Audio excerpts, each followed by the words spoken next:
لا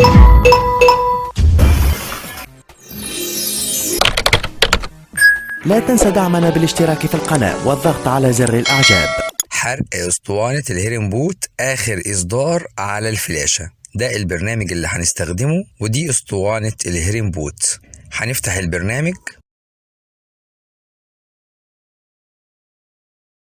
وهنضغط هنا على اوتو فورمات، وبختار من هنا NTFS، وبنزل تحت من هنا اهو بختار اسطوانة الهيرين.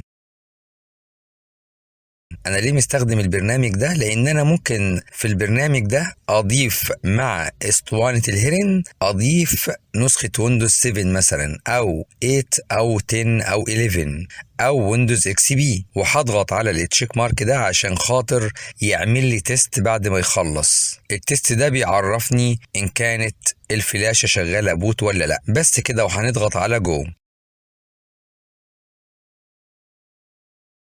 دلوقتي خلص اهو، هلاقيه عمل لي تيست على طول، ودخل اهو على الفلاشة، وظهر لي كمان اسطوانة الهيرين اللي جوه الفلاشة. يبقى انا كده حرقت اسطوانة الهيرين على فلاشة، وكمان اتأكدت انها شغالة بوت وما فيهاش اي مشكلة. وزي ما قلت لكم ممكن تضيفوا معاها نسخة ويندوز.